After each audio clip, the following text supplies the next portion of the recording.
The problem is that everyone's already UGC fatigue. We can recognize UGC when we see it. It's not a surprise anymore, right? When someone sees a piece of UGC in their feed, you're not tricking them into thinking that's regular content in their feed anymore.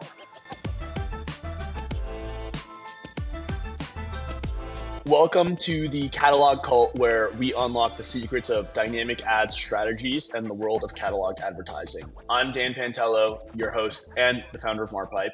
On today's episode, I'm going to take a deep dive into something that's been on my mind a lot. It's the flaws that we're seeing in UGC ad strategy. People started using UGC really during the heyday of when venture-backed direct-to-consumer brands started to grow, right? So the Caspers and the Warby Parkers and the Allbirds of the world, where DCAs were pouring hundreds of millions of dollars into these DTC startups, and they would spend it all on Facebook ads right away. They were just giving the money right to Facebook. And the format really rose to prominence there and then really accelerated when TikTok came along. The whole idea is like UGC was novel. It was like the social creative where we're not going to do like nice like commercials, like like what you would see on TV. We're going to just like have someone shoot things on their iPhone. And the idea is that like it should feel like regular content in your feed.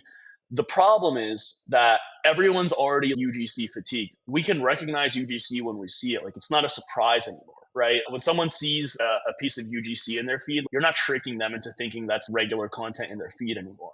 And so the novelty and the social proof that comes with being incognito in the feed and not being noticed as an ad, it's like ads trying to not look like ads.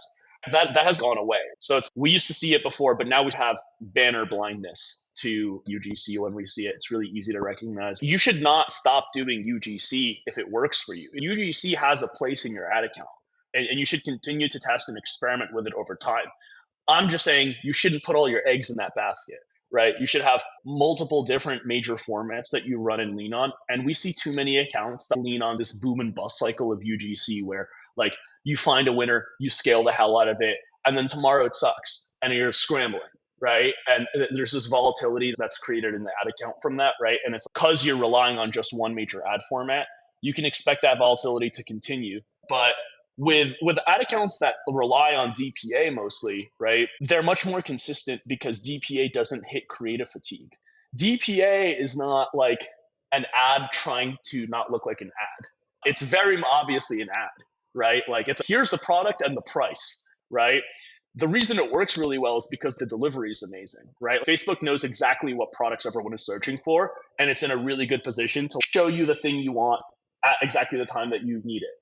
If somebody is making a UGC video talking about like an unboxing video for our brand, and I got this like cool little kit that has some of your best sellers. You make a UGC ad that's more of a general branded ad. Maybe you're highlighting a product or two, right? The algo reads it and will serve it to people who they think will probably buy the product. But when you upload your product catalog, and let's say you have, I don't know, like pair of brown leather shoes that are $77 that are on sale right now, $5 off. They're very similar to something you're already looking for. If you're searching for like those brown shoes, right, the ad platform will look at all of the other product catalogs that are connected to it, like all the product catalogs that exist in Facebook world. And it'll find the most similar products on Amazon when you see like the products you might also like section where it's like showing you a bunch of almost identical products, but just at various different price points. And there's a few different features, right? Facebook will look at all of the other products that are very similar to what you're looking for, and it'll serve it to you at the time that you're looking for that exact thing at that price point in your size, in your area, whatever it might be. So the delivery system, algorithmically, the way that DPA gets delivered is totally different than how UGC gets delivered. It's almost like two different ad platforms in terms of delivery. If you haven't tried DPA and you haven't experimented with that delivery format, right? Like you have no idea how well almost this other ad platform within Facebook could be performing for you. Another problem with UGC is that it does need to be localized to the ad platform, right? So like the UGC that works well for you on Meta is not also going to work well for you on TikTok, and is not also going to work well for you on Snap. These different ad platforms require their own localized genre almost of UGC. right? And marketers know that, right? If you're making UGC for TikTok, there's a certain way you speak, certain way you videotape things, and it's different for Meta, it's different for Snap. And so that's another big problem here, where it's like with DPA, you're uploading the same product feed to all the platforms. There's no like localization required. So not only is it like more of a consistent performance, but it's the same product. It's like the same input across all the platforms. There's no variability there. You plug in the same product feed to TikTok, to Meta, to Snap, and it will deliver and serve and run your product ads, your catalog ads.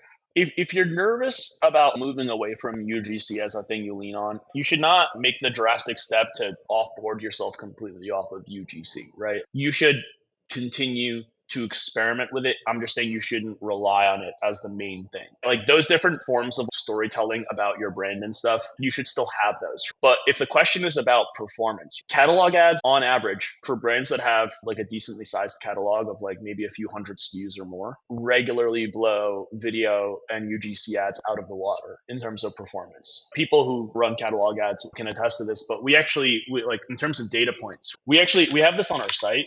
We have a little over 650 ad accounts connected to Marpipe, and we're able to run analytics where we look at all of those ad accounts. The ad accounts that we're connected to and we can look at account for about 1% of all ad spend on Meta. We're able to run analytics and see, okay, how do video and image ads perform versus plain catalog ads? And you would think like the concern is valid, right? Where it's okay, I'm doing something way less creative, way more simple. That's not storytelling about my brand. That's not social proofing with my customers. How could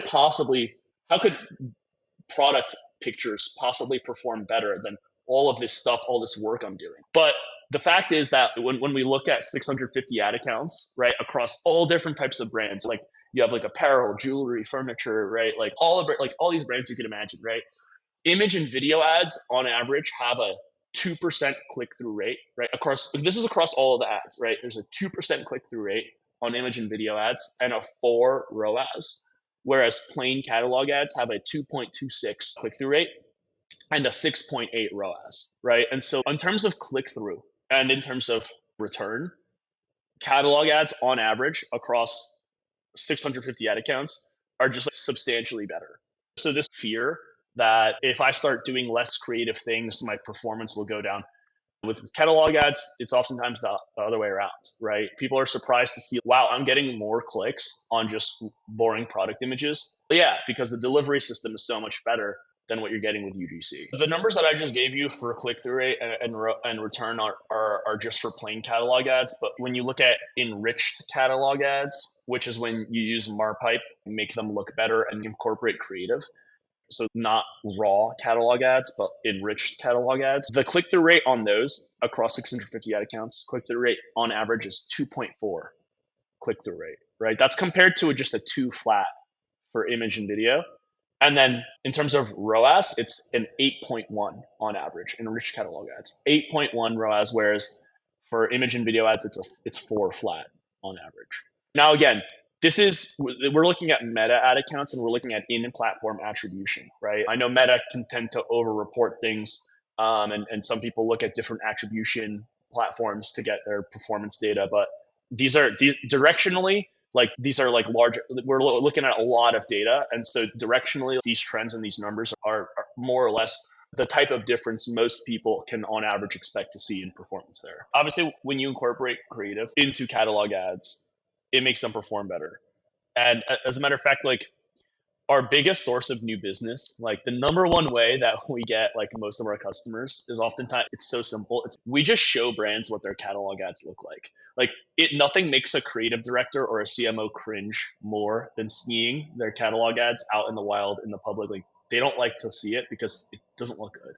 Like maybe it's performing well in the ad account and you're scaling it, but we'll just take a screenshot of it and we'll email it to them and we'll be like, this is what your catalog ads look like. Are you happy with this? No one's happy with it. So like you want to have brand control at the minimum. You're spending all this money to serve all this creative to people when they're running catalog ads, and it doesn't even have your branding in it.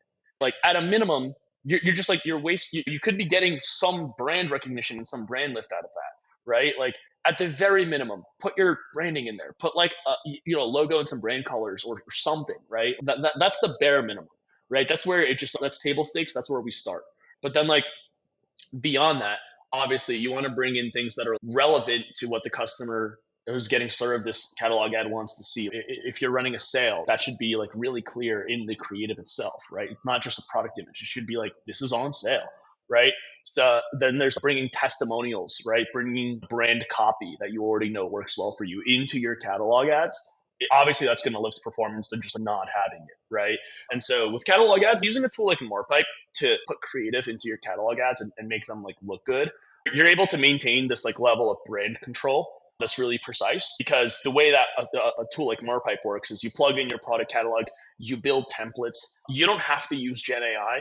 We have Gen AI tools if you want to play around with those, but you definitely lose some brand control when you incorporate Gen AI, right? And so if you want to maintain complete brand control over what all of your catalog ads, these thousands of ads in one campaign are like doing out there in the world, then using a tool like Marpipe gives you complete creative control, complete brand control. Whereas with UGC, if you're spraying and praying with UGC, you're getting a bunch of people saying a bunch of stuff about your product. Like maybe some things on brand, maybe some things are like not what you want to present as a brand. And so when you see these like really big churn and burn UGC machines that brands can spin up internally, you'll get a lot of stuff. Like maybe some of the stuff that works is something that your CMO actually hates, right? This happens all the time where it's, man, the UGC that really popped is something that we don't necessarily as a brand, like, we don't like this video. We don't think it represents our brand, but it's performing the best. And so you end up in these conundrums all the time that you just don't get with catalog ads. Like you don't have to wrestle with, oh, the thing that popped off is like something that we might not necessarily be comfortable with, or that we love to present as like our first as our first foot forward. You could just maintain a lot more brand control when you put creative in catalog ads, and you don't necessarily have that when you're just like spitting out tons of UGC that you're not making or producing. So when it comes to attribution, one of the things that is making catalog ads work a lot better today is the rise of in-platform shopping. Right. So if you have Meta shops or TikTok shops set up, or you have like Meta Pay or Shop Pay that's connected to your Shopify, right? You're closing the signal loop. When people buy products, right, the platform can see exactly what's being bought.